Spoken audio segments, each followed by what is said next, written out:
Sambil menunggu pengumuman masa depannya, yang kemungkinan besar kembali bergabung ke KTM, Pol Espargaro tengah melalui masa-masa sulit setelah Grand Prix Jerman, tanggal 18 Juni lalu, ketika ia tidak bisa menyelesaikan lomba.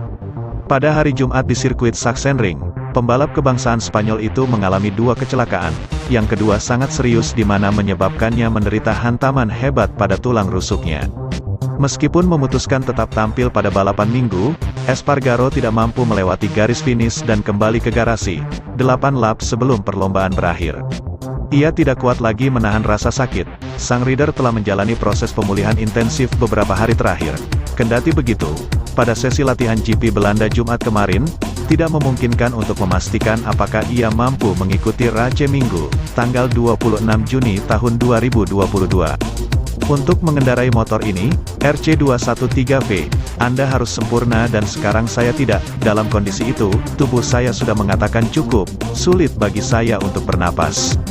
Saya tak menyangka akan seperti ini, kata Espargaro, yang finish ke-19 dalam waktu kombinasi latihan bebas Jumat, 1,5 detik di belakang rider tercepat, Francesco Bagnaia, Ducati. Polizio, yang setelah tes di Jerman kembali ke rumahnya di Andorra, mencoba untuk mempercepat pemulihan tulang rusuknya. Itu tampak bagus sampai ia menggeber RC213V, terutama di FP2, saat trek di Assen sudah mengering. Dalam reaksi yang paling normal dan hampir tidak disadarinya, Pol Espargaro mencoba mengurangi rasa sakit di area tulang rusuk dengan bagian tubuh lain. Solusi itu tak efektif karena ada efek sampingnya, sangat sulit bagi saya untuk bernapas. Saya punya kontraktur besar di punggung saya guna melindungi daerah tulang rusuk dengan seluruh tubuh saya. Tetapi, saya sangat sulit menarik napas dan benar-benar sakit.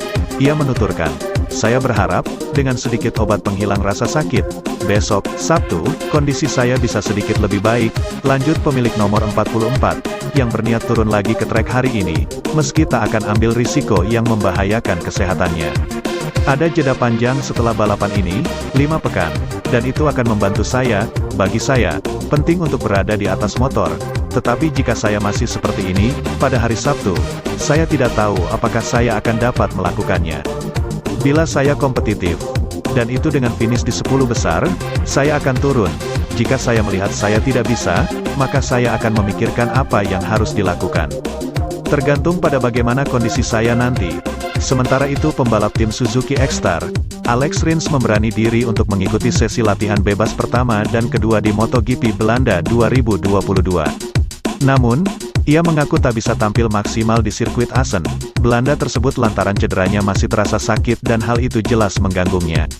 Rins akui sempat khawatir dengan kondisi ekstrim di Assen pada latihan bebas 1 yang dihiasi dengan banyak genangan air dan hujan deras. Pasalnya, cedera pergelangan tangan yang didapatnya dari insiden di MotoGP Catalunya 2022 belum sembuh total sehingga akan menyulitkannya untuk mengendalikan kuda besinya dengan stabil.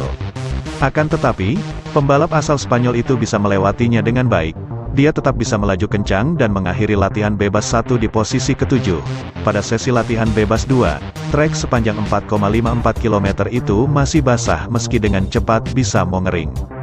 Hal itu pun dimanfaatkan dengan baik oleh Rins yang kemudian catatan waktu kombinasinya berada di tempat keempat dengan selisih 0,337 detik dari sang pembalap tercepat, Francesco Bagnaia, dari Ducati Lenovo.